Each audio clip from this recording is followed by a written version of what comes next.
Un mélange de genres, un voyage à travers le slam, la poésie, le rap ou encore de la musique moderne d'inspiration traditionnelle. Et pour le faire, rien de mieux que des mots, des mélodies, de la percussion. Solitude, solidarité s'affrontent encore à corps. L'altruisme, le trésor enfoui dans le coffre-fort.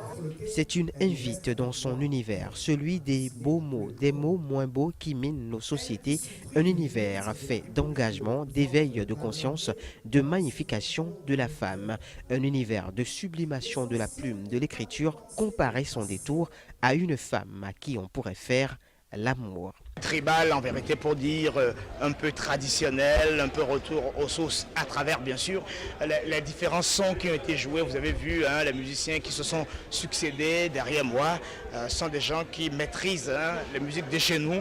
Donc on a vogué dans divers horizons mais tout en restant collé aux musiques du terroir. Poétique évidemment parce que je fais du slam et donc de la poésie.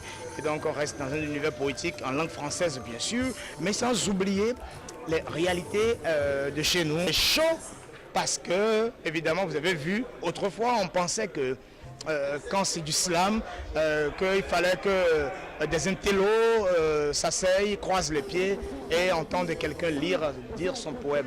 Mais là, vous avez compris qu'avec du slam et de la poésie, on peut danser. Et donc, on a fait danser les mots sans faire forcément du rap, sans faire forcément de la chanson.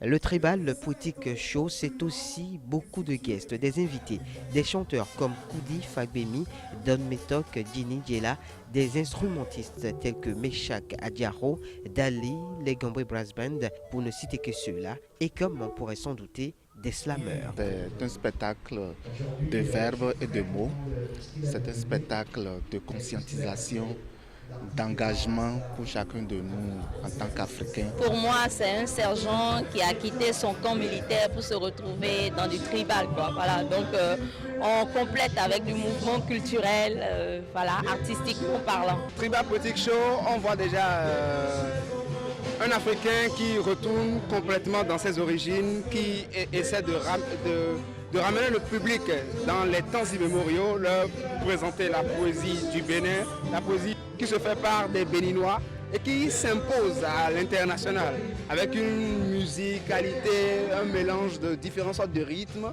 et la pensée du leader qu'est Sergent Marcus. Celui-là qui a connu déjà l'histoire de l'armée, qui a fait l'armée et qui connaît ce que c'est que la rigueur, la discipline dans l'utilisation des choses de la vie. Il ne fait que refléter cela dans son texte. Celui qui est journaliste, animateur à la radio comme à la télé, mais avant tout l'un des précurseurs du mouvement rapologique au Bénin, avant que d'en être pour le slam, a sorti récemment un single intitulé « Les oubliés de la nation », à travers lequel il dénonce la politique politicienne et parle des laissés pour compte. Un single extrait d'un album qui sortira dans les prochains mois. À n'en point douter, les néophytes pourraient se perdre au milieu de tout ce mélange de genres. Pour Marcus le sergent, qui a préféré le micro et la scène aux casernes, le Tribal Poétique Show, c'est d'abord et avant tout du spoken word, du mot dit, le plus important étant de communiquer des émotions. Plus posé dans des ans, son vœu de chasteté, son vœu de célibat. Moi, quand j'attrape ma chérie la plume, je deviens sadomaso. Je la soumets au Kama Sutra. Je la fesse, la refesse. Je la traite, la maltraite. Je la dresse, la redresse. Oh, il faut qu'elle vomisse le substrat de mes rêves et de mes réalités.